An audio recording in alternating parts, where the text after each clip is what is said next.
네, 장두식 작가입니다.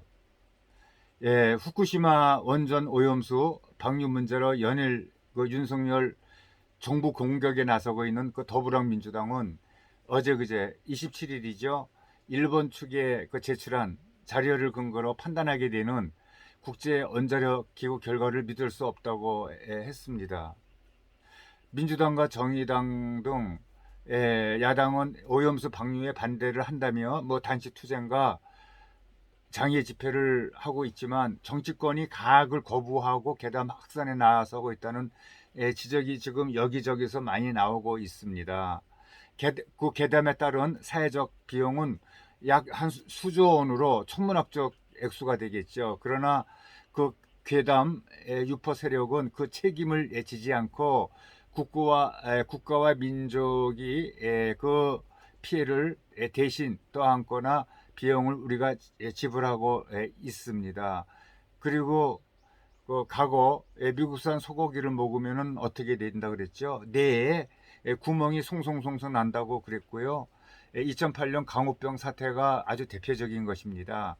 한국경제연구원은 당시 그 시위로 발생한 사회적 비용을 약 4조 원으로 추산을 했고, 그 민노총 파업으로 인한 생산 차질과 경찰 비용이라든지 시위 인근 지역 여러 업체의 영업 손실 등 직접 피해 비용은 약 한 1억 5천억 정도라고 얘기를 하고 있습니다.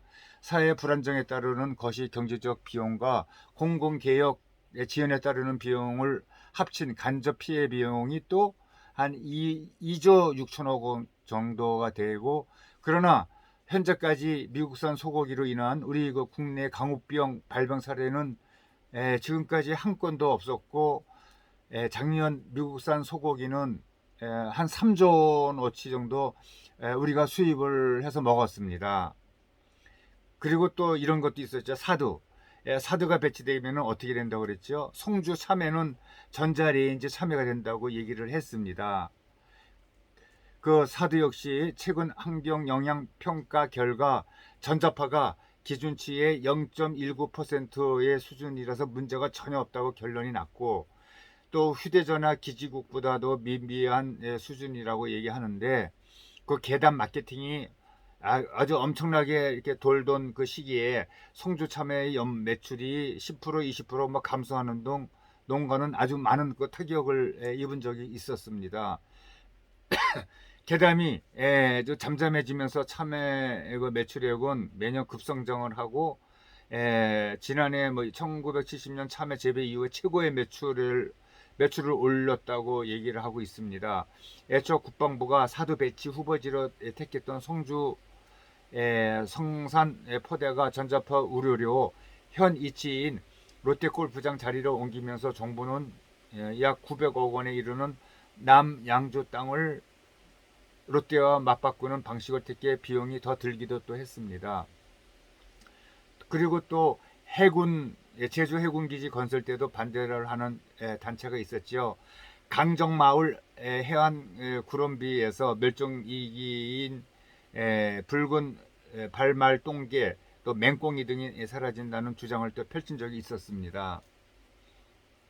공사가 약 한 14개월가량 지연이 되고 건설사가 약 275억 원 정도 피해를 보자 정부가 또 그 손해액을 세금으로 갚아주었고, 하지만 제주도 해양수산연구원은 해군기지 건설 이후에도 그 해양 생태계가 양호하다고 또 평가를 했죠. 당시 해군기지 건설 반대 시위대는 그 평화의 마을에 기지가 들어서게 되면은 인구가 줄어들 것이라는 그 취지와 주장도 펼쳤지만은 해군기지 건설 이후에 오히려 강정마을 인구는 많이 늘었다고 또 합니다.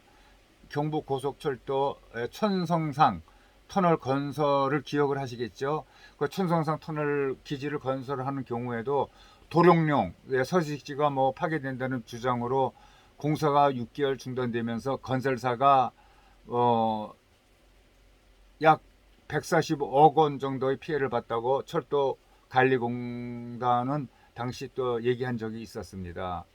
그 당시에 또 그 어떤 그 스님이 나와가지고 알지도 못하는 그 스님이 나와가지고 그냥 오랫동안 뭐 단식 데모도 한 적이 있었고요. 그런데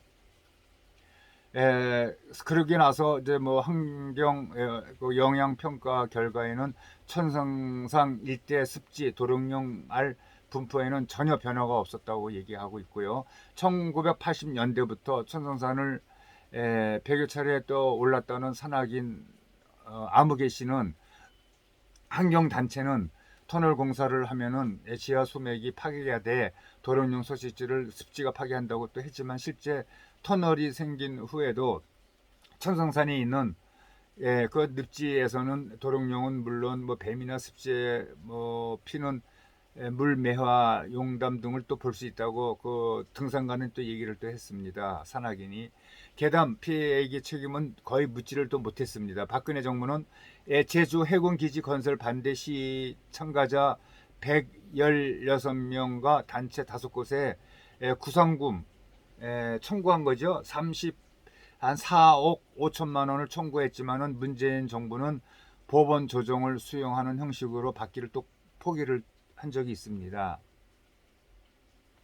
결국 정부가 비용을 국민 세금으로 이렇게 보전을 시킨 것이가 된 거죠.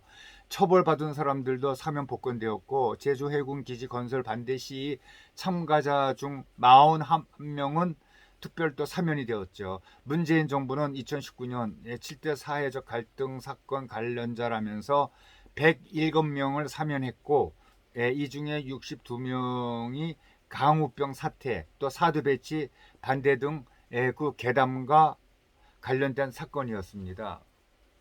괴담을 퍼뜨리는 사람도 마찬가지죠. 강우병 그 파동 핵심에는 그 누가 있었냐면은 그 방송 MBC 방송 그 PD 수첩 제작진이 있었죠. 주저앉아 있는 소를 강우병에 걸린 소라고 단정을 하고 한국인이 인간 강우병에 더 취약하다는 내용의 방송을 내보내며 대중의 불안감은 그 당시에 아직 그게 달했죠.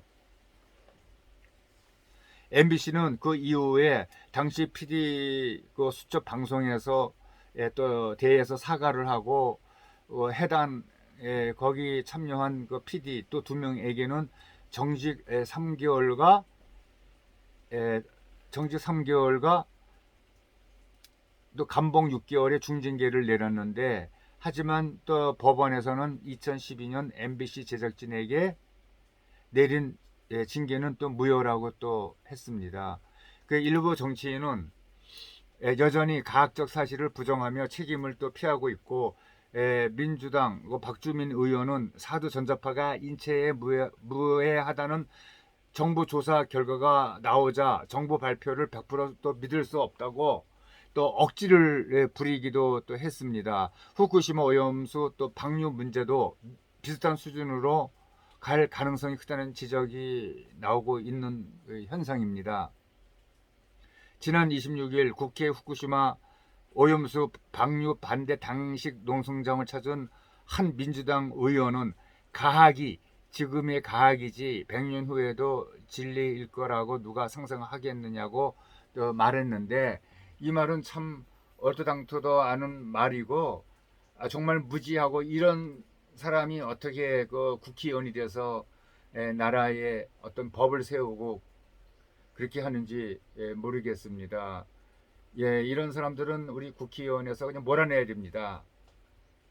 감사합니다.